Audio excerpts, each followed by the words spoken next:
ఈరోజు తెలంగాణ రాష్ట్ర ముఖ్యమంత్రి గారు రేవంత్ రెడ్డి గారు మరి మాల సామాజిక వర్గాన్ని మర్చిపోయి ఎస్సీ వర్గీకరణ ఏదైతే అధ్యయనం చేయడానికి ఒక కమిటీ ఇచ్చినాడో ఈ కమిటీ పూర్తిగా ఒక వర్గానికి సంబంధించినటువంటి కమిటీగానే కనబడుతూ ఉన్నది. దయచేసి మేము ముఖ్యమంత్రి రేవంత్ రెడ్డి గారికి విజ్ఞప్తి చేస్తూ ఉన్నాం.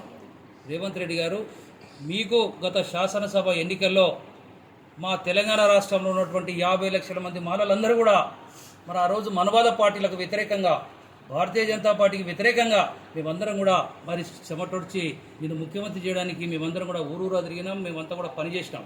మీ మీద మాకు పూర్తిగా విశ్వాసం ఉండే, మీ మీద మాకు పూర్తిగా నమ్మకం ఉండే.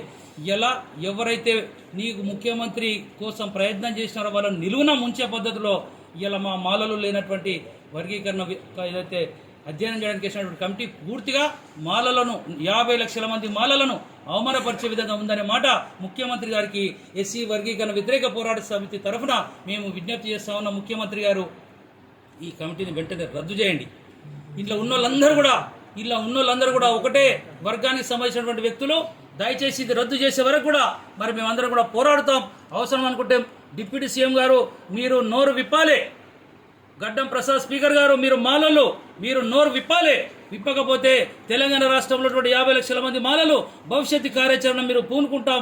జాగ్రత్త, దీనికి పూర్తిగా తెలంగాణ రాష్ట్ర ప్రభుత్వమే బాధ్యత వహించాలని చెప్పి విజ్ఞప్తి చేస్తా ఉన్నాం. జయమాల. నా పేరు బేరా బాలకిషన్, నేను కోఆర్డినేటర్.